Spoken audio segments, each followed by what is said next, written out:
Exam में जाने से पहले ये 10 सवाल जरूर कर लेना, क्योंकि ऐसे 10 PYQs चुन के लाई हूं तुम्हारे लिए जो आज तक बेटा सबसे ज्यादा एग्जाम में रिपीट हुए हैं।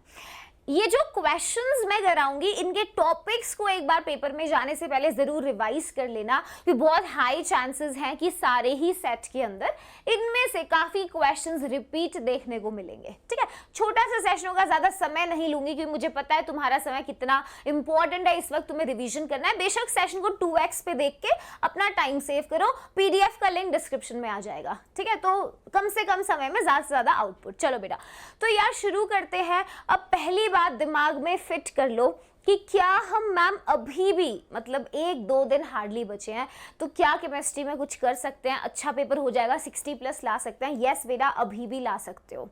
ठीक है, मैंने ऑलरेडी तुम्हें सारी चीजें फिजिकल, ऑर्गेनिक, इनऑर्गेनिक पूरा कराया है। ठीक है, अगर वो भी नहीं देखा तुमने, तुम ऐसे बच्चे हो कि तुमसे वो भी छूट गया है, तो कोई बात नहीं, इसका भी जुगाड़ शिल्पी मैम ने बना दिया है। और वो जुगाड़ ये है, आज और कल जो 2 दिन का समय है बेटा, आपको ये सारे सेशंस मिलेंगे। देखो, सबसे ज्यादा एक्सपेक्टेड ऑर्गेनिक की conversions, name reactions, distinguishing test, top 15 सबसे ज्यादा expected PYQs, 11 most expected questions जो आज हम कर रहे हैं, 11 फॉर्मूलाज फिजिकल केमिस्ट्री 23 नंबर के लिए, top assertion, reason, case based और MCQs का सेशन, और इसके बाद भी आखिरी बेटा कंप्लीट केमिस्ट्री रिवीजन।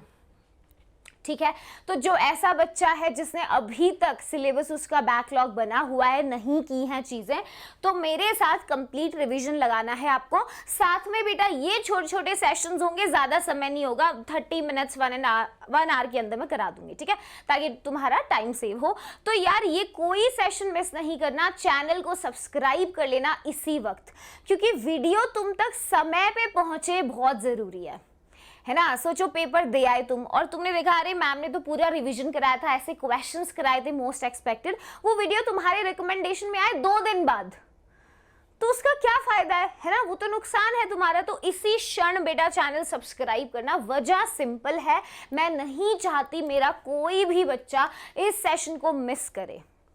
ठीक है, महा रिवीजन पूरी केमिस्ट्री एक शॉट के अंदर, और मैं बता दूं ऑर्गेनिक से शुरू कराऊंगी। मुझे पता है ऑर्गेनिक में तुम थोड़े से है ना ज्यादा कॉन्फिडेंट नहीं हो। शुरू करेंगे इस सेशन को सुबह 11 बजे ऑर्गेनिक केमिस्ट्री से, है ना। ऑर्गेनिक करते ही तुम उसको रिवाइज करने बैठ जाना, समझ गए? ठीक है, तो यार ये सेशन का अब तुम्हें करना क्या है, रिमाइंडर ऑन कर लेना है। रिमाइंडर ऑन कैसे करोगे, इस सेशन का लिंक डिस्क्रिप्शन में है, जाके सेशन को लाइक कर दो। ठीक है, तो लाइक क्यों करना है, ताकि यूट्यूब तुम्हें नोटिफिकेशन भेज दे।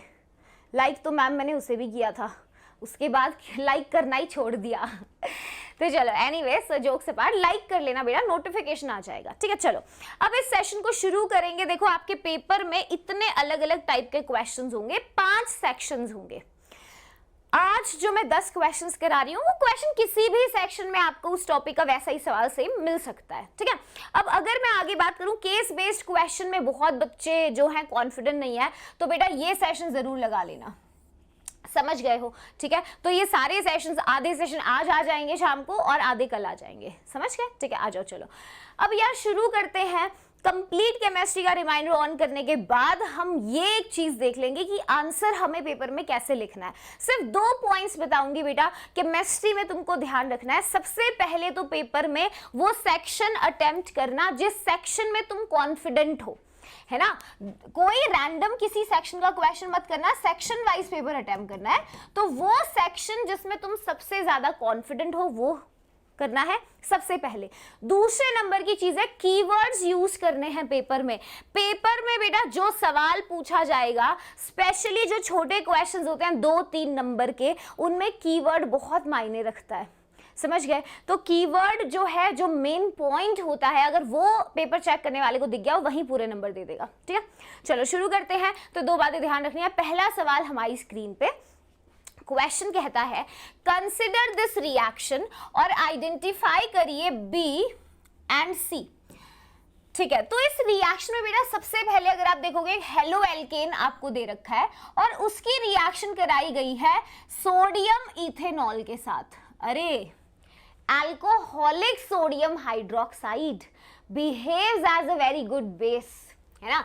ये भाई साहब तो बेस का काम करते हैं, और अगर बेस का काम यहाँ करेगा तो ये करने क्या वाला है, ध्यान से देखना बेटा। देखो ये करेगा क्या, ये अल्फा कार्बन है जिसपे हेलोजन जुड़ा है, बगल में दिख रहा है आपको बीटा, तो होगा कुछ ऐसा कि ये जो बेस है ये बीटा हाइड्रोजन को लेकर जाएगा, ठीक है। जो बेस आपको नजर आ रहा है ये बीटा हाइड्रोजन को लेकर जाएगा, ये CH बॉन्ड यहां शिफ्ट होगा और एंटी से हेलोजन विल बी आउट। तो what do we get here, ये एलिमिनेशन रिएक्शन कराता है, समझ गए। क्या कराया बेटा, इसने एलिमिनेशन रिएक्शन कराया है, एलिमिनेशन या बीटा एलिमिनेशन या डीहाइड्रोहेलोजिनेशन भी इस रिएक्शन को बुलाते हैं। तो ध्यान से देखो, अगर यहाँ एक्वस NaOH होता तो तुम न्यूक्लियोफिलिक सब्स्टिट्यूशन करते, Cl हटा के OH लगाते, मगर यहाँ अल्कोहलिक NaOH है, अल्कोहलिक NaOH आ जाए, अल्कोहलिक KOH आ जाए, सोडामाइड NaNH2, ये बेस है ना। तो ये क्या करेंगे भाई, ये एलिमिनेशन कराएंगे, रिमूवल ऑफ HX करेंगे और यहाँ से हमें एल्कीन मिला, तो A हमारा एल्कीन बन चुका है, ठीक है। आगे देखो कह रहा है A से B बना, अब A से बेटा B बना है, ठीक है। कैसे, acid catalysed hydration of alkenes, बेटा इसका मैकेनिज्म आ सकता है पेपर में, ठीक है, एसिड कैटेलाइज्ड हाइड्रेशन। तो सबसे पहले H+ की प्रेजेंस में एल्कीन प्रोटोनेट हो जाएगा, है ना, और वहां जहां पे स्टेबल, जिस कार्बन के ऊपर स्टेबल है पॉजिटिव चार्ज, वो बना देगा कार्बोकेटायन, ठीक है। ये देख लो क्या बेटा पॉसिबिलिटी है यहाँ पे रीअरेंजमेंट की, सोचो क्या पॉसिबिलिटी है, बोलो, नहीं है पॉसिबिलिटी रीअरेंजमेंट की, तो ठीक है। उसके बाद OH आयन आके अटैक करेगा तो यहीं पे OH जुड़ जाएगा, तो मैं बस दिखाने के लिए लिखा है मैंने, तो मैं यहाँ डायरेक्ट प्रोडक्ट बना रही हूँ। तो फाइनली जो OH है वो इसी कार्बन पे जुड़ेगा, ठीक है। अच्छा, ये कैसे जाता है, कार्बोकेटायन इंटरमीडिएट के थ्रू ये रिएक्शन होकर जाती है, ठीक है। दूसरी साइड बेटा इसने दिया है हाइड्रोबोरेशन ऑक्सीडेशन के रिएजेंट, देखो B2H6 सेकेंड स्टेप में H2O2 OH आयन की प्रेजेंस में, क्या है ये, हाइड्रोबोरेशन ऑक्सीडेशन। और इसमें क्या करना होता है, इसमें जुगाड़ बनाने, प्रोडक्ट कैसे बनाओगे जुगाड़ से, पानी का एंटी मार्कोनिकॉव्स एडिशन कर दो एल्कीन के ऊपर, क्या कहा, पानी का एंटी मार्कोनिकॉव्स एडिशन कर दो एल्कीन के ऊपर, उसके हिसाब से एंटी मार्कोनिकॉव्स के हिसाब से नेगेटिव पार्ट रिएजेंट का, ऐसे देखो नेगेटिव पार्ट रिएजेंट का एल्कीन के उस कार्बन पे जहां ज्यादा हाइड्रोजन है, ठीक है, ये होगा, समझ गए। तो हाइड्रोबोरेशन ऑक्सीडेशन, तो दूसरी साइड इसने जो रिएक्शन दिया था उसमें कार्बोकेटायन था इंटरमीडिएट, ये कार्बोकेटायन से नहीं होता, राइट। तो यार इसके हिसाब से ब्यूटेन 2 ऑल है हमारा B और ब्यूटेन 1 ऑल या ब्यूटेन ऑल है C, ठीक है। तो ऑप्शन नंबर C जो है करेक्ट आंसर है। जब आप पेपर में MCQs अटेम्प्ट करेंगे आपको सिर्फ आंसर लिखना है, आपको सोल्यूशन नहीं देना है, ये तो क्योंकि मेरे को समझाना था तुम्हें, है ना, तो मेरे को सोल्यूशन देना पड़ा, राइट। चलो अगला सवाल देखो, कहता है ऑर्गेनिक कंपाउंड्स A, B और C जो है वो अमीन्स है हैविंग इक्विवेलेंट मॉलिक्यूलर फॉर्मूला, ठीक है। कहता है A, B और C जो है अमीन्स है और मॉलिक्यूलर फॉर्मूला सेम ही है उनका, ठीक है, मॉलिक्यूलर वेट सेम है, कह रहा है हैविंग सेम मॉलिक्यूलर वेट। कहता है A and B on reaction with benzene sulfonyl chloride gives white precipitate, however white precipitate obtained from B remains insoluble in sodium hydroxide। बेटा एक बात समझ लो, जो तुम्हारे 1 डिग्री 2 डिग्री और 3 डिग्री अमीन्स होते हैं वो एक दूसरे के फंक्शनल आइसोमर्स होते हैं, मॉलिक्यूलर फॉर्मूला सेम होता है तो मास भी तो सेम ही होगा, है ना। तो ये फंक्शनल एक्चुअली प्राइमरी, सेकेंडरी और टर्शरी अमीन्स जो है they are functional isomers, functional isomers होते हैं, ठीक है। अब मैं इस क्वेश्चन में सबसे बड़ी चीज अगर तुम्हें बताऊं कि यहाँ पे कहता है A और B की रिएक्शन हुई बेंजीन सल्फोनिल क्लोराइड के साथ, मतलब C ने तो रिएक्ट ही नहीं किया। सोचो बेटा जो 3 डिग्री अमीन्स होते हैं, मैं एक एग्जांपल के तौर पे लूं, 3 डिग्री अमीन्स जो है ये बेंजीन सल्फोनिल क्लोराइड यानी कि हिंजबर्ग रिएजेंट के साथ रिएक्शन नहीं देते हैं, हिंजबर्ग रिएजेंट के साथ रिएक्शन नहीं देते हैं। उसका रीजन सिंपल होता है, नाइट्रोजन हाइड्रोजन को अगर तुम अटैक करा दो, पाई बॉन्ड यहाँ खोलोगे, वापस जब पाई बॉन्ड सल्फर पे आएगा हैलोजन बाहर होगा, तो देखो गड़बड़ पता है क्या होती है, ये नाइट्रोजन का ना प्लस चार्ज हट नहीं सकता, नाइट्रोजन का प्लस चार्ज रिमूव नहीं हो पाता है ना, क्योंकि कोई हाइड्रोजन नहीं है जो निकल के इसके प्लस को न्यूट्रल कर ले, तो ये रिएक्शन ही नहीं देता। तो 3 degree amine benzene sulphonyl chloride के साथ रिएक्ट नहीं करते हैं, इसको हम यूज करते हैं to distinguish 1 degree 2 degree 3 degree amines, है ना।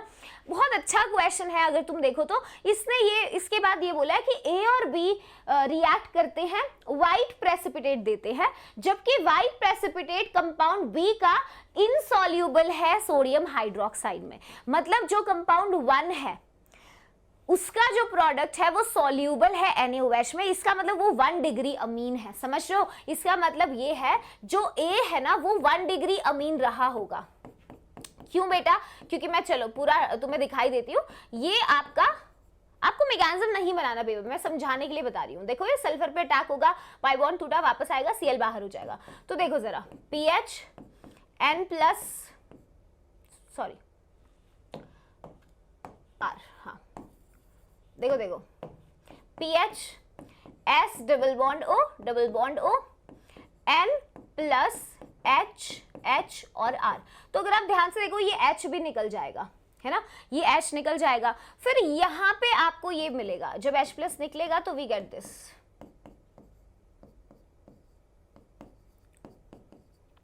अब इसमें ध्यान से देखो, ये जो हाइड्रोजन आपको नजर आ रहा है ना, ये एसिडिक है ना, ये एसिडिक है और ये NaOH के साथ इंटरेक्शन कर सकता है, उसमें सॉल्यूबल हो जाएगा, है ना, एसोसिएशन करके। तो क्योंकि ये एक इलेक्ट्रोनेगेटिव नाइट्रोजन से जुड़ा हुआ है, एसिडिक है, तो ये वाला जो प्रोडक्ट होता है वो सॉल्यूबल होता है NaOH के अंदर। तो क्लियरली जो A है हमारा वो 1 डिग्री अमीन है, जो B है ना बेटा वो 2 डिग्री अमीन है। उसका प्रोडक्ट कुछ ऐसा बनेगा, देखो उसका प्रोडक्ट कुछ ऐसा बनेगा इस तरीके से। यहाँ पे कोई हाइड्रोजन नहीं है जो एसोसिएशन कर सकता है ना, जो एसोसिएशन कर पाएगा एल्कली के अंदर, तो ये इनसॉल्यूबल होगा सोडियम हाइड्रोक्साइड में। समझ गए वाली चीज? तो ये था A हमें पता चल गया 1 डिग्री अमीन है, B 2 डिग्री अमीन है और जो थर्ड है वो 3 डिग्री, C 3 डिग्री है। कहता है वेरिएशन ऑफ बॉइलिंग पॉइंट बताओ। तो यार बॉइलिंग पॉइंट साफ तुम्हें पता है कि प्राइमरी अमीन में 2 हाइड्रोजन है जो H बॉन्डिंग कर सकते हैं, है ना। तो यहाँ पे क्या होगा, बॉइलिंग पॉइंट 1 डिग्री अमीन का सबसे ज्यादा होता है, then we have 2 degree amine, फिर अपने पास होता है 3 डिग्री। तो A, B and C। Exam में तो तुम्हें बहुत छोटे में मतलब बस आंसर लिखना है। मुझे क्यों इतना बताना पड़ रहा है? क्योंकि मैं समझा रही हूँ ना तुम्हें हर टॉपिक, क्योंकि हो सकता है यही सवाल बेटा 2 नंबर में आ जाता है, 3 नंबर में आ जाता है। ABC आइडेंटिफाई करो, स्ट्रक्चर्स बनाओ, तो इसीलिए मैंने तुम्हें बताया है ना। हो सकता है इसी को रिएक्शन के रूप में पूछ ले, हिंसबर्ग टेस्ट पूछ ले, इसीलिए मैंने पूरा अच्छे से ऐसे समझाया है कि फॉर्मेट सवाल का कुछ भी हो सकता है ना। ये मैं प्रेडिक्ट करूं कि ये सवाल आएगा, नहीं MCQ ही आएगा, तो वो तो टीचर झूठ बोल रहा है फिर, है ना। हाँ ये है टॉपिक बहुत बार मतलब रिपीट हुआ है आज तक सबसे ज्यादा सेट्स के अंदर, और बेटा किसी भी फॉर्मेट में तुमसे पूछा जा सकता है, ठीक है। आगे का एक भी सेशन मिस नहीं करना। कल जो केमिस्ट्री का 1 शॉट सेशन होगा ना, उस सेशन के अंदर बेटा मैंने इतने अच्छे सवाल डाले हैं कि मतलब जो अगेन रिपीट होते हैं, जो बोर्ड्स को बहुत फेवरेट हैं, तो उस 1 शॉट को मिस नहीं करना। चैनल को यही इसी क्षण सब्सक्राइब कर लो ताकि नोटिफिकेशन आ जाए 11 बजे, और शिल्पी मैम जैसे ही लाइव आए और तुम तुरंत जुड़ जाओ, ये मैं चाहती हूँ। तुम्हारा नुकसान हो मेरे होते हुए, ये मुझे बर्दाश्त नहीं है, ठीक है। आ जाओ। देखो कहता है consider the graph for the reaction. Okay ये हमारी रिएक्शन है, इसके लिए ग्राफ दे रखा है। कह रहे calculate the enthalpy of reaction and activation energy of the backward reaction. Reaction का एंथैल्पी बताना है, एक्टिवेशन एनर्जी बताना है बैकवर्ड के लिए। तो बेटा देखो यहाँ पे H2O2 रिएक्टेंस है, ये HI है प्रोडक्ट, है ना, ये हमारा रिएक्शन एंथैल्पी है, और यहाँ पे अगर तुम देखो प्रोग्रेस ऑफ रिएक्शन है। तो एंथैल्पी ऑफ रिएक्शन कैसे निकाला जाता है? Enthalpy of products minus enthalpy of reactant. Product की एंथैल्पीज में से आप रिएक्टेंट की एंथैल्पीज को घटा देते हैं। तो अब ध्यान से देखो, प्रोडक्ट की एंथैल्पी रिएक्टेंट की एंथैल्पी को घटा दो, मतलब ये जो डिफरेंस होता है यही डेल्टा H है, ठीक है। ध्यान से देखो प्रोडक्ट की एंथैल्पी 100 दे रखी है, ठीक है, और रिएक्टेंट की 110, तो 100 माइनस 110 जो है, तो डेल्टा एच बेसिकली -10 निकल करके आ रहा है। देख रहे हो कितना आ रहा है, -10 आ रहा है ना। वैसे तो यूनिट दे देता है यहाँ, किलो जूल्स मोल दिया होगा, ठीक है। तो अपने पास आ गया -10, जो भी यूनिट होगा यहाँ वो तुम फाइनल आंसर में लिख देना, ठीक है। तो यार इसका मतलब ये है डेल्टा एच नेगेटिव है, यानी रिएक्शन एक्सोथर्मिक है ना, एक्सोथर्मिक रिएक्शन है, बहुत ज्यादा एनर्जी रिलीज हुई जब रिएक्शन हुआ, तो ये तो है हमारा एंथैल्पी ऑफ रिएक्शन। बेटा एक्टिवेशन एनर्जी क्या होता है, एक्टिवेशन एनर्जी होती है मिनिमम कितनी एनर्जी रिएक्टेंट को चाहिए प्रोडक्ट बनाने के लिए कि ये जो बैरियर है ये क्रॉस हो जाए एनर्जी का। तो अगर तुम फॉरवर्ड रिएक्शन की बात करो, देखो रिएक्टेंट को प्रोडक्ट बनाने के लिए ये एक्टिवेशन एनर्जी चाहिए, फॉरवर्ड रिएक्शन के लिए 140 में से 110 घटाओ, ये फॉरवर्ड के लिए है, मगर सवाल में बैकवर्ड के लिए पूछा है। तो बैकवर्ड में पूछा है तो प्रोडक्ट को अगर रिएक्टेंट बनाना है तो ये पहाड़ी चढ़ने के लिए प्रोडक्ट के पास इतनी एनर्जी तो है, तो प्रोडक्ट को कितनी एक्स्ट्रा एनर्जी और लगेगी बेटा पीक तक, देखो इतनी, ये कितनी है, ये है एक्टिवेशन एनर्जी फॉरवर्ड रिएक्शन की, जो आप देख सकते हो यहाँ 100 है, ये 140 है, तो 140 में से 100 गया यानी कि 40 140 माइनस 100 यानी 40 किलो जूल्स पर मोल। समझ गए, इजी है। यस, एंथैल्पी ऑफ रिएक्शन क्या था और फॉरवर्ड एक्टिवेशन एनर्जी, काइनेटिक्स का सवाल है, ठीक है। अगले पार्ट में कहता है how will catalyst affect the rate of this reaction, explain. कहता है कैटलिस्ट इस रिएक्शन के रेट को कैसे इंपैक्ट करेगा। तो बेटा कैटलिस्ट जो होता है ना वो क्या करेगा, जनरली हम पॉजिटिव कैटलिस्ट ही पढ़ते हैं आपके बोर्ड्स के सिलेबस में, तो ये रिएक्टेंस है, ये प्रोडक्ट। तो कैटलिस्ट करता क्या है, वो एक्टिवेशन एनर्जी बैरियर को कम कर देगा। तो अगर आप इस रिएक्शन में कैटलिस्ट यूज करेंगे तो catalyst is going to decrease the activation energy for you. तो ये एक्टिवेशन एनर्जी है यूजिंग कैटलिस्ट। इनिशियली देखो एक्टिवेशन एनर्जी कितनी ज्यादा हाई थी, देख रहे हो एक्टिवेशन एनर्जी विदाउट कैटलिस्ट कितनी हाई थी। तो कैटलिस्ट क्या करता है, एक्टिवेशन एनर्जी को कम कर देगा, जिसकी वजह से रिएक्शन स्पीड अप होगा। अब ये सवाल का आंसर हम देंगे कैसे पेपर में, देखो catalyst is going to increase the rate of reaction, ठीक है, क्यों, क्योंकि एक्टिवेशन एनर्जी जो है वो डिक्रीज हो जाएगी। समझ गए, तो इसमें कीवर्ड तुम्हारा यही था, activation energy is going to decrease, reaction का रेट फास्ट हो जाएगा। कैटलिस्ट खुद कभी रिएक्शन में पार्टिसिपेट नहीं करता है, ठीक है। चलो फोर्थ क्वेश्चन देखो, कहता है एक सॉल्यूशन है जो कंटेन करता है 5.85 ग्राम ऑफ NaCl पर लीटर ऑफ सॉल्यूशन, ठीक है। कहता है इसका ऑस्मोटिक प्रेशर है 4.75 atm, ठीक है, at 27 degree Celsius. Calculate the degree of dissociation of NaCl in the solution. बेटा ऑस्मोटिक प्रेशर क्या होता है, van Hoff factor into concentration into R into T होता है, यस।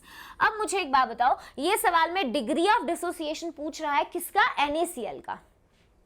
किसके लिए बेटा, देखो NaCl जो है ये कितने आयोन्स में टूटेगा, एक सोडियम आयोन एक क्लोराइड, तो N की वैल्यू 2 है, ठीक है। अल्फा हमसे पूछा है, तो वैन हॉफ फैक्टर का रिलेशन देखो डिसोसिएशन के लिए I is equal to 1 plus N minus 1 alpha होता है। N तो आपको पता चल गया यहाँ पे कितने आयोन्स में टूटा, 2 में, तो 1 प्लस 2 माइनस 1 ही होता है, 1 प्लस अल्फा। तो अल्फा मैं यहां से निकाल सकती हूँ, अल्फा निकाल सकती हूँ अगर मुझे वैन हॉफ फैक्टर मिल जाए तो, बोलो कर सकती हूँ। अगर वैन हॉफ फैक्टर मिल जाए बेटा तो क्या हम अल्फा निकाल सकते हैं, हाँ जी एवरीवन जल्दी बताओ, निकाल सकते हैं क्या, बोलो निकाल सकते हैं, यस आ जाओ। अब एक बात बताओ, क्या कॉन्सेंट्रेशन दे रखा है, नहीं, कॉन्सेंट्रेशन बट क्या होता है, number of moles per unit volume. क्या नंबर ऑफ मोल्स हैं हमारे पास, नंबर ऑफ मोल्स है, मगर मास दे रखा है ना, हमें मास दे रखा है, ये तो देख रहे हो, ठीक है, मास दे रखा है, मास है 5.85 ग्राम, मोलर मास NaCl का होता है 58.5, ठीक है, ये तो मोल्स है, ओके। वॉल्यूम कितना है बेटा, कहता है पर लीटर ऑफ द सॉल्यूशन, तो 1 लीटर है, इसमें कोई दिक्कत नहीं होना चाहिए, मोल आ रहा है नीचे लीटर आ रहा है ना, मोल और लीटर, मतलब आपका आंसर मोलर में ही है, कॉन्सेंट्रेशन मोलर में ही है, हमें चाहिए भी उसमें, कोई दिक्कत नहीं है, बोलो नहीं है, ठीक है। अब एक बात बताओ, अगर तुम्हें कॉन्सेंट्रेशन मिल गया, अगर तुम्हें ऑस्मोटिक प्रेशर बता रखा है, देखो 4.75 atm, ठीक है, वैन हॉफ फैक्टर हमारे पास नहीं है। कॉन्सेंट्रेशन बेटा अभी हमने निकाली, कॉन्सेंट्रेशन है 5.85 अपॉन 58.5, ठीक है। आर की जो वैल्यू है वो देखो ध्यान से, इस चीज को तुम्हें फोकस करना है कि यहाँ पे आर में हम लीटर एटमॉस्फेयर वाली वैल्यू ले रहे हैं अगर, तो वॉल्यूम भी लीटर में होना चाहिए और प्रेशर यहाँ पे भी ऑस्मोटिक प्रेशर एटीएम में हो, है ना। अगर लीटर बार होगा तो फिर प्रेशर तुम्हें उस हिसाब से ऑस्मोटिक प्रेशर बार में, है ना, यहाँ पे आर की वही वैल्यू लेनी पड़ेगी, ठीक है। तो यहाँ पे तो यूनिट की दिक्कत नहीं है, 0.0821 लीटर एटमॉस्फेयर पर केल्विन पर मोल, और जो टेम्परेचर है बेटा वो 27 डिग्री सेल्सियस यानी 300 केल्विन दिया गया है।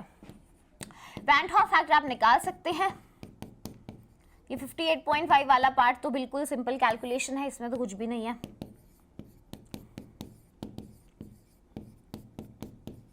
ये सिंप्लीफाई करना है, कर सकते हो इसे।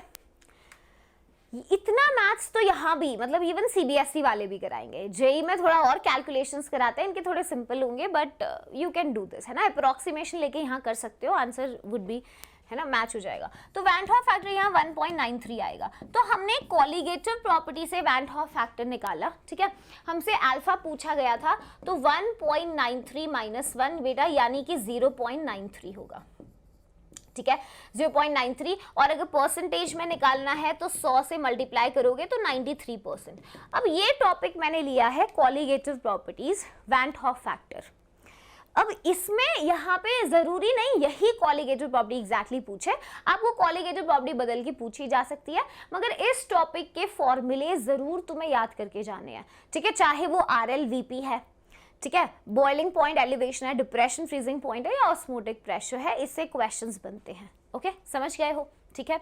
तो 3 नंबर में सवाल आएगा, तुम्हें कैसे सवाल को अप्रोच करना है, फॉर्मूला यूज्ड लिखना है, सारी वैल्यू सब्स्टिट्यूट करनी है, आंसर निकालोगे लास्ट स्टेप तक। अगर यूनिट है तो यूनिट मेंशन करोगे, समझ गए, ठीक है।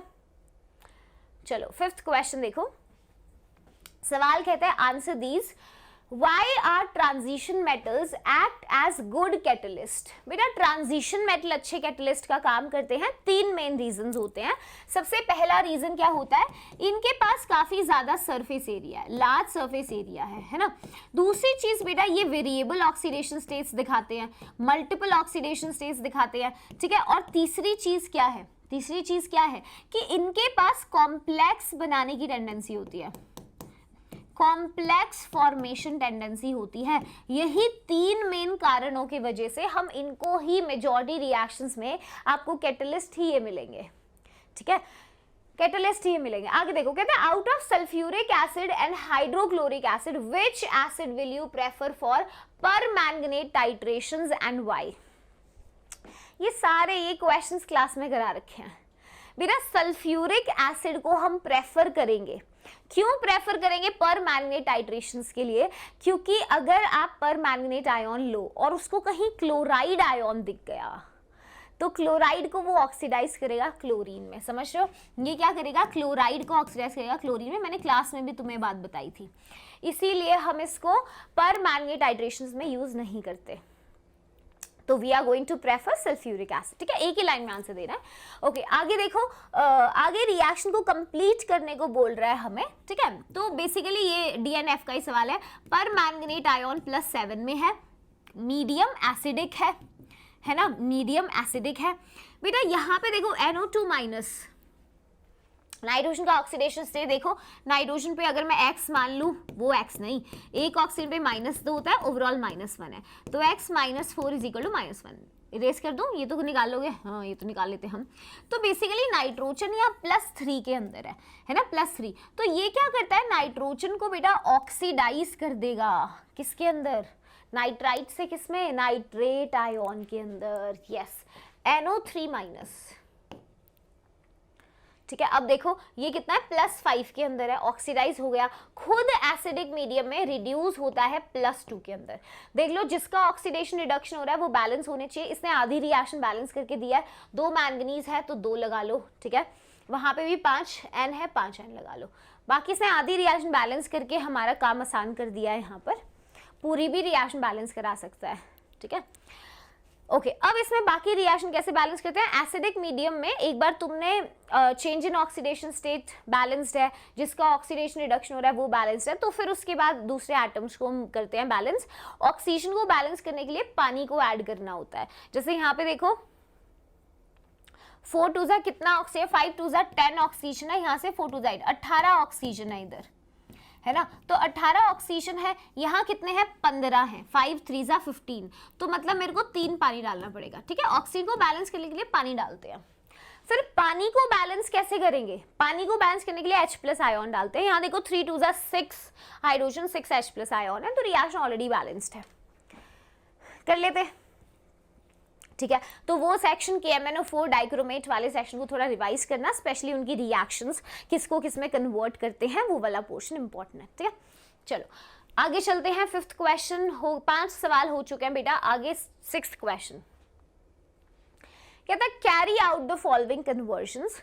ब्यूटेन 2-ओन हमारे पास है, इसको कन्वर्ट करना है 3-मिथाइल पेंटेन 3-ओल के अंदर, ठीक है। क्या है देखो, meth eth prop but, 1 2 3 4 meth eth prop but, butane 2 पे है, कीटो 2 पे ओन है, हमें कह रहे हैं इसको कन्वर्ट करो 3-मिथाइल पेंटेन, अच्छा meth eth prop but pent, ठीक है। 3 पे मिथाइल है, ओके, और 3 पे ही ओल भी है। अगर आप ध्यान से देखो स्टेप अप किया है हमने, कार्बन को बढ़ा दिया है ना, कार्बन को इंक्रीज कर दिया है। तो क्या तरीका हो सकता है कि कीटोन से मैं जा रही हूं एक किसके अंदर, कीटोन से हम कहां जा रहे हैं 3 डिग्री अल्कोहल के अंदर, कीटोन से 3 डिग्री अल्कोहल में जाना है, कार्बन को भी स्टेप अप करना है। इसका एक तरीका है ग्रेनार्ड रिएजेंट, यस। ध्यान से अगर तुम देखो ग्रेनार्ड रिएजेंट यूज कर सकती हूँ। अगर तुम इस रिएक्शन ऐसे देखो, पहले 4 कार्बन थे, 1 2 3 4, अभी भी देखो 4, अगर तुम ये पार्ट देखो 1 2 3 4, यहाँ देखो 1 2 3 4, ये वाला पार्ट दिख रहा है तुम्हें, है ना, ये वो सेकंड कार्बन है, ये वाला, और यहाँ पे ये जो O था इसका अल्कोहल बन चुका है, तो ये एक्स्ट्रा पार्ट आया कहीं से, कहाँ से आया होगा, ग्रेनार्ड से, है ना। तो हम क्या कर सकते हैं, हम एक काम करते हैं, ग्रेनार्ड रिएजेंट को तैयार करते हैं। ये देखो अब हमें पता है it's a very good source of R-, है ना।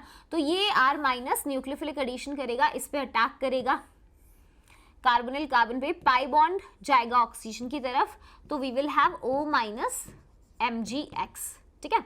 अच्छा, और ये जो पूरा अपना एल्काइल ग्रुप आया CH2 CH3 जुड़ जाएगा इधर, ठीक है। अब अपन करेंगे हाइड्रोलिसिस। हाइड्रोलिसिस अगर आप सेकंड स्टेप में करेंगे तो OH ऐसे ही बना रही हूं जैसे अभी तक रिएक्शन में बनवाया, देखो ये OH में कन्वर्ट हो चुका है।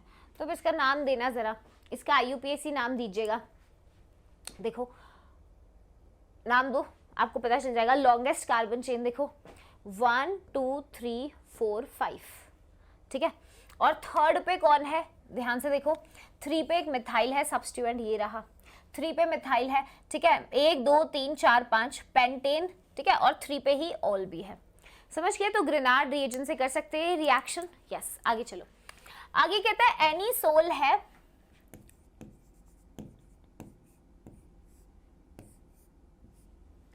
एनीसोल को बेटा कन्वर्ट करना है 4-मेथॉक्सीटोलुईन में, 4-मेथॉक्सीटोलुईन ये करना है।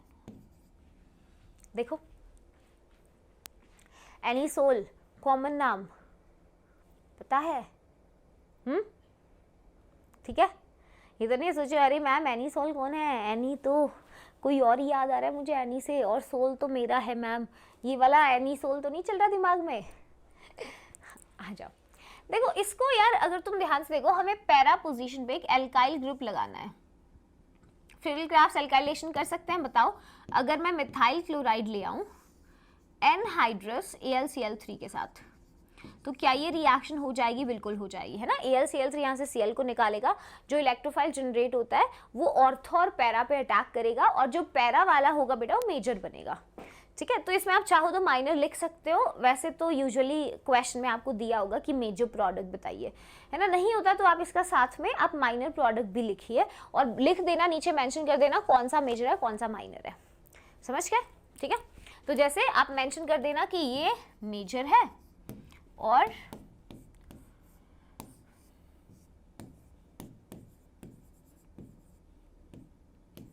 ये माइनर है। ओके,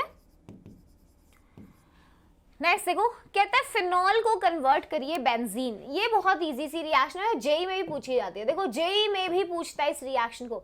आपके पास है फिनॉल, ठीक है, और फिनॉल को बेटा अगर आप जिंक डस्ट में हीट करोगे ना तो ये पता है क्या करेगा, ऑक्सीजन लेके जिंक ऑक्साइड बना देगा और पीछे छोड़ देगा बेंजीन। तो we actually get benzene here. ठीक है, क्या मिलता है? बेंजीन मिलता है। क्लियर है? ठीक है, आ जाओ आगे। कहता है क्लोरोइथेन। क्लोरोइथेन है, ठीक है, इसको कन्वर्ट करना है इथॉक्सी इथेन में। ठीक है, एल्काइल हैलाइड से बेटा हमें बनाना है एक ईथर।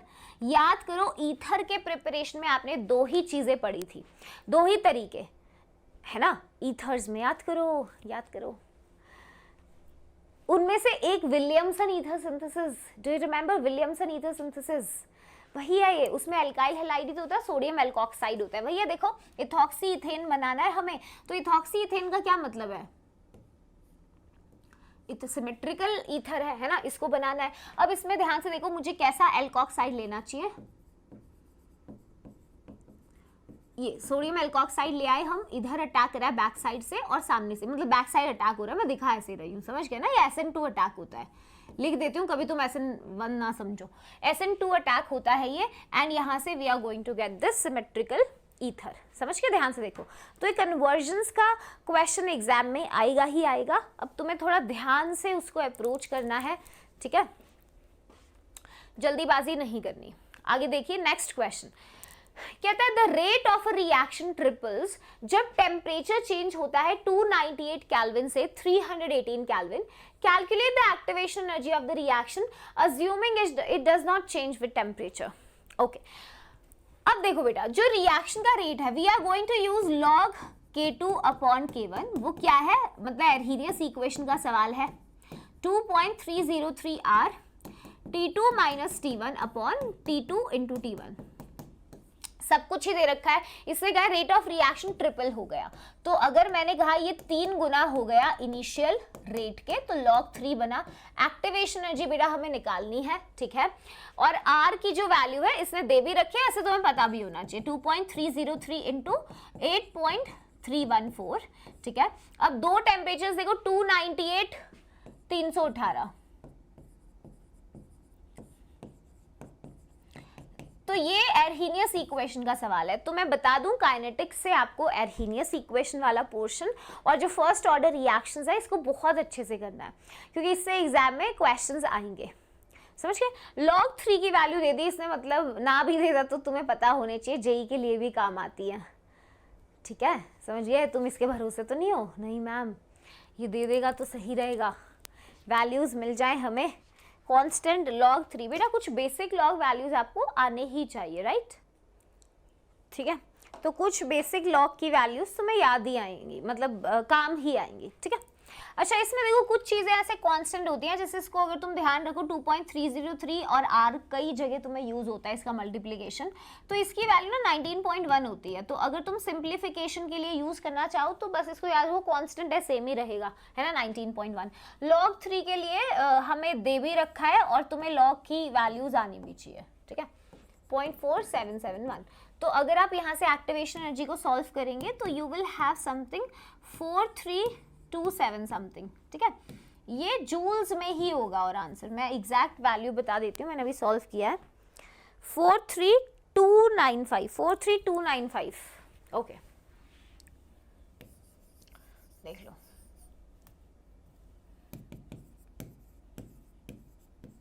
जूल्स पर मोल। ठीक है, और अगर हम किलो जूल्स में लिखेंगे तो 1 2 3 43.295 किलो जूल्स पर मोल, राइट? ठीक है, तो ये अपना हो गया फर्स्ट पार्ट का आंसर। सेकंड देखो क्या बोलता है, नेक्स्ट क्या बोल रहा है, identify the order of reaction. और इस ग्राफ से कॉन्सेंट्रेशन वर्सेस टाइम है, नेगेटिव स्लोप आप देख सकते हो है ना, और ये जो वैल्यू है ये इंटरसेप्ट है जो इनिशियल रिएक्टेंट कॉन्सेंट्रेशन के बराबर है, और जो हमारा स्लोप है वो नेगेटिव है, which is minus of K, right.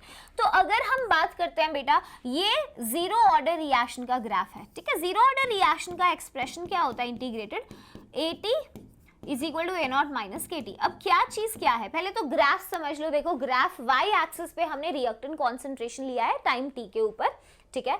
ये क्या है बेटा, this is initial reactant concentration C plus minus mx, like this. देखो x एक्सिस पे टाइम को प्लॉट किया है, अगर हम ध्यान से देखें जो स्लोप है वो नेगेटिव है, और वो किसके बराबर है, यहाँ देखो नजर आ रहा है k, है ना, नेगेटिव स्लोप।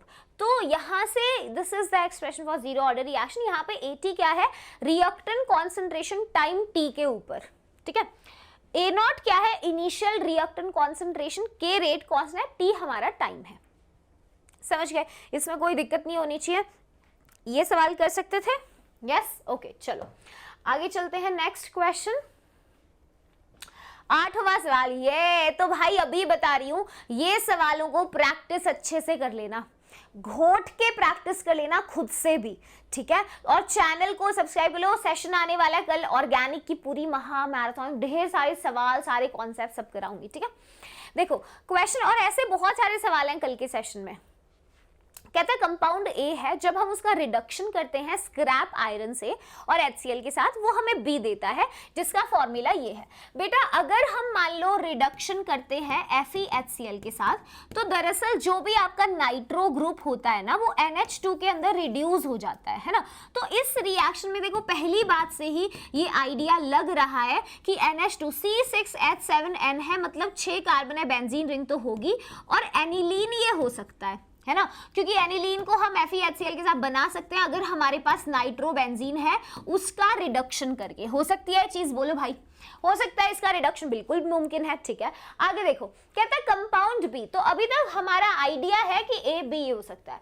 कह रहा है B की रिएक्शन कर दी है हमने क्लोरोफॉर्म CHCl3 और अल्कोहलिक KOH के साथ, जिससे ऑब्नॉक्शियस स्मेल कार्बिलमीन की मिली है हमें due to formation of C।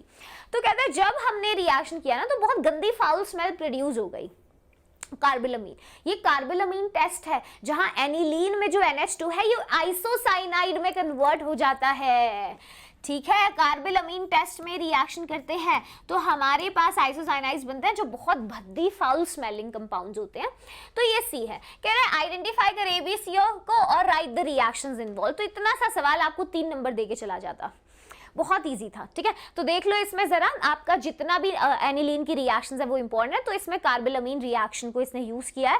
हाँ, अगर ये कार्बिलमीन रिएक्शन पूछे तो आपको पूरी रिएक्शन साइड प्रोडक्ट के साथ देनी पड़ेगी, ताकि आपको 3 में से 3 नंबर मिले, ठीक है। तो इसमें साइड में आप देखो KCl वर्ड, आप ऐसे भले बैलेंस ना करें चलता है, समझ गए। तो ये अपना जो फाइनल जो सीक्वेंस है वो निकल करके आता है। चलो 9th क्वेश्चन कहता है what happens when glucose D glucose is treated with the following reaction. बेटा डी ग्लूकोज को हम ट्रीट करते हैं ब्रोमीन वाटर के साथ। तो ब्रोमीन वाटर दरअसल क्या करेगा, ये माइल्ड ऑक्सीडाइजिंग एजेंट है। कैसा होता है, माइल्ड ऑक्सीडाइजिंग एजेंट। अगर आप नाइट्रिक एसिड से ट्रीट करोगे, ये बहुत स्ट्रॉन्ग ऑक्सीडाइजिंग एजेंट है, ठीक है। तो देखो जैसे CHO H OH H,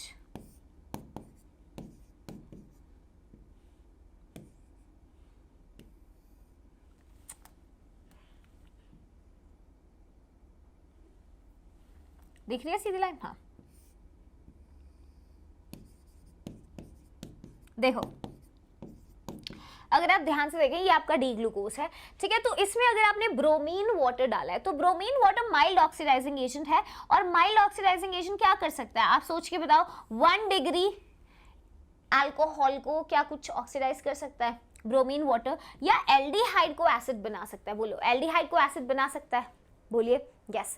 तो जो माइल्ड ऑक्सीडाइजिंग एजेंट है ब्रोमीन वाटर, वो क्या करेगा बेटा, bromine water is just going to oxidise ये ऊपर वाला जो CHO है उसको एसिड में। बाकी नीचे दोबारा नहीं लिख रहे हो, है ना, that is going to be same. या एक काम करो, शॉर्ट में ही लिख लो,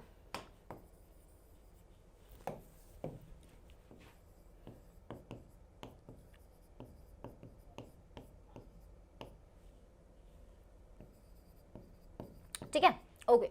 आगे देखो, नाइट्रिक एसिड के साथ अगर हम रिएक्शन करते हैं तो नाइट्रिक एसिड स्ट्रॉन्ग है तो ऊपर वाला एल्डिहाइड भी एसिड में जाएगा, ठीक है, और उसके बाद 1 डिग्री अल्कोहल को भी एसिड में कन्वर्ट कर देंगे, तो ग्लूकोनिक और सैक्रिक एसिड यहाँ पे हमें मिलता है, ठीक है। ये वाली जो एसिड है ये कौन सा है, that we get from bromine water, that is gluconic acid, Br2 लिखो यहाँ, ये ग्लूकोनिक एसिड है, ठीक है। ये क्या है, दिस इज सैक्रिक एसिड, ठीक है, सैक्रिक एसिड, राइट। तो यार ये हमारा इम्पैक्ट है, तो ग्लूकोज की जितनी भी रिएक्शंस हैं वो सारी इंपॉर्टेंट है, उसको एक बार पढ़कर जाना है, ठीक है। आखिरी सवाल देखो, 5 नंबर का क्वेश्चन है, question says that on the basis of crystal field theory right the electronic configuration of D4 ion. अगर बेटा देखिए D4 आयन की कॉन्फ़िगरेशन लिखनी है अगर जो हमारा डेलो है CFSC वो पेयरिंग एनर्जी से ज्यादा है, ठीक है। तो हमारे पास देखो कुछ ऐसा सा डिवीजन होता है T2G EG, 3 इलेक्ट्रॉन्स T2G में, चौथा इलेक्ट्रॉन कहां जाएगा, ऊपर जाएगा अगर पेयरिंग का खर्चा ज्यादा है। मगर यहां देखो ये गैप बहुत हाई है, पेयरिंग से ज्यादा ये गैप है CFSE का, तो चौथा इलेक्ट्रॉन यहीं पेयर करेगा and we will have configuration T2G4। समझ गए क्या होगा, T2G4 होगा, EG0 होगा, ठीक है। आगे देखो बेटा, सेकेंड पार्ट में क्या बोला है, सेकेंड पार्ट में कहता है कि हमारे पास ये कॉम्प्लेक्स है NiCN4 2 माइनस। अब इस कॉम्प्लेक्स में बेटा निकल 2+ के अंदर है 3D8 और जो साइनाइड है वो एक स्ट्रॉन्ग फील्ड लिगेंड है, ठीक है, स्ट्रॉन्ग फील्ड लिगेंड है। ये कहता है कि ये कॉम्प्लेक्स डायामैग्नेटिक है जबकि ये पैरामैग्नेटिक है, तो हम उसको ये बात VBT से बता सकते हैं कि भाई देख ये स्ट्रॉन्ग फील्ड लिगेंड का काम कर रहा है 3D8 है ना, और ये पैरामैग्नेटिक होगा डाया, आप खुद ही देख लीजिए। अगर मैं बात करूं 3D8 पेयरिंग के बाद 1 2 3 4 5 6 7 8 3D 4S और 4P, ठीक है। हाइब्रिडाइजेशन भी जो होगी बेटा DsP2 होगी, DsP2 होगी जो स्क्वायर प्लेनर होता है and it has all the paired electrons, है ना, अनपेयर्ड इलेक्ट्रॉन 0 है तो ये डायामैग्नेटिक होगा, ये बात सही है, ठीक है। जबकि ये कॉम्प्लेक्स यहीं पे लिख रही हूं देखो, निकल 2+ में है बेटा, chloride ion weak field ligand का काम करेगा, पेयरिंग नहीं करा पाएगा, तो हमारे पास कुछ ये सीन बनता है 1 2 3 4 5 6 7 और 8। तो देखो 2 अनपेयर्ड इलेक्ट्रॉन आपको चमकेंगे, दिखे 2 अनपेयर्ड इलेक्ट्रॉन, है ना। तो यस हम एक्सप्लेन कर सकते हैं, तो ऐसे ही आप थोड़ा सा ऑर्बिटल डायग्राम अगर पेंसिल से बना देंगे तो ज्यादा अच्छा रहेगा, पूरे नंबर देगा एग्जामिनर, ठीक है। कहता है right the IUPAC name of this complex, ये कॉम्प्लेक्स दे रखा है, IUPAC नाम देना है। पहले पॉजिटिव से शुरू करेंगे, पोटेशियम है ना, पोटेशियम लिख दिया। उसके बाद बेटा कोऑर्डिनेशन स्फीयर के अंदर देखो हमारे पास ऑक्सीलेटो है 3, तो ट्राई ऑक्सीलेटो, ठीक है। आगे देखो जो मेटल है वो एनाइनिक स्फीयर में है क्योंकि बाहर 3 पोटेशियम है तो यहाँ 3 माइनस रहा होगा, तो अगर मेटल एनाइनिक स्फीयर में है, मेटल के नाम के पीछे 8 आता है, तो ये बनेगा क्रोमेट। कौन बनेगा, क्रोमेट, ठीक है।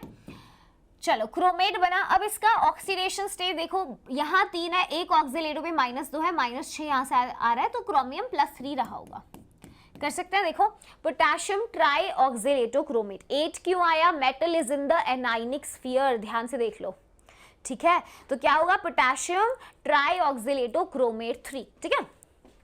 आगे देखो कहता है डी पार्ट में, when a coordination compound is mixed with silver nitrate 2 moles of AgCl are precipitated per mole। देखो इसने कहा है हमारे पास CrCl3.6H2O का एक कंपाउंड है, ठीक है। कहता है इसकी जब रिएक्शन सिल्वर नाइट्रेट से होती है तो हमारे पास बेटा 2 मोल AgCl प्रेसिपिटेट होता है, ठीक है। इसके 1 मोल के रिस्पेक्ट में स्ट्रक्चरल फॉर्मूला बताओ। तो अगर बेटा 2 मोल AgCl प्रेसिपिटेट हुआ है, इसका मतलब कोऑर्डिनेशन स्फीयर से बाहर आयोनाइजेशन स्फीयर के अंदर 2 क्लोराइड रहे होंगे, है ना, 2 Cl2, तभी तो 2 मोल AgCl में गया, अंदर से Cl तो निकल ही नहीं सकता। अब देखना इसके साथ क्या होगा, क्रोमियम है, मतलब 1 Cl हमें अंदर रखना है ना, 1 Cl तो आपको अंदर रखना पड़ेगा, बोलो यस, 1 Cl अंदर रखना पड़ेगा, क्यों, क्योंकि 2 ही Cl हैं बाहर, ठीक है। तो इसका मतलब हम कहें क्रोमियम है। अब 6H2O में से कोऑर्डिनेशन नंबर 6 ही बनाना है, 5 H2O अंदर रखने पड़ेंगे, 1 Cl भी अंदर रखना पड़ेगा, एक H2O बचा वो बाहर रख देंगे, देख लो जरा, इसी में पूछ सकता था प्राइमरी वैलेंसी सेकेंडरी वैलेंसी बताओ, है ना, ऑक्सीडेशन नंबर और कोऑर्डिनेशन नंबर बता सकते थे। ये कैसे डिसीजन लिया मैंने, एक H2O बाहर गया, देखो हमें बनाना क्या था, कोऑर्डिनेशन नंबर 6 का ही, ठीक है, हमें कॉम्प्लेक्स बनाना था। मेजॉरिटी कॉम्प्लेक्स ऐसे कोऑर्डिनेशन नंबर 6 वाले ही बनते हैं, पॉसिबिलिटी है तो, ठीक है। इसमें भी इसने कहा 2 मोल AgCl प्रेसिपिटेट हुआ तो 2 Cl बाहर है, 1 Cl डेफिनेटली अंदर है। अगर 1 Cl अंदर है, कोऑर्डिनेशन नंबर 6 रखना है तो 5 पानी रखने पड़ेंगे, एक पानी को बाहर भेजना ही पड़ेगा आयोनाइजेशन स्फीयर में, समझे, ठीक है। लास्ट देखो, कहता है draw one of the geometrical isomers of this complex जो कि ऑप्टिकली इनएक्टिव है। बेटा ध्यान से देखो, अगर हम बात करें इस टाइप के कॉम्प्लेक्स की तो ये ज्योमेट्रिकल आइसोमेरिज्म दिखाएगा, यस, सिस बनाएगा, ट्रांस बनाएगा, है ना। जो इसकी ट्रांस फॉर्म होगी उसमें प्लेन ऑफ सिमेट्री होगा, और अगर प्लेन ऑफ सिमेट्री है तो ऑप्टिकली इनएक्टिव होगा। अगर इसकी सिस फॉर्म बनाओगे उसमें कोई सिमेट्री एलिमेंट नहीं है, और अगर सिमेट्री एलिमेंट नहीं है तो वो ऑप्टिक एक उसका एक non super imposable mirror image बनेगा, वो ऑप्टिकली एक्टिव होगा, है ना। तो टोटल स्टीरियो आइसोमर्स तो 3 बन रहे हैं, है ना, मगर हमसे पूछा गया वो GI जो ऑप्टिकली इनएक्टिव है, यानी इसकी ट्रांसफॉर्म। तो देखो अपन कैसे बनाएंगे, सेम लिगेंड ऑपोजिट साइड, तो एक इथाइलिन डायमीन अगर मैंने यहां रख दिया, दूसरा इसके ऑपोजिट रख दिया, एक Cl यहां है, एक Cl यहां है, 2+, इसमें देखो ये प्लेन देख लो या ये देख लो, this is optically inactive, it has plane of symmetry, है ना, it has plane of symmetry. तो ये लॉन्ग आंसर क्वेश्चन था, इसके 5 पार्ट्स बन रहे हैं, तो यहां से ऐसे क्वेश्चंस आपके एग्जाम में देखने को मिलेंगे, ठीक है।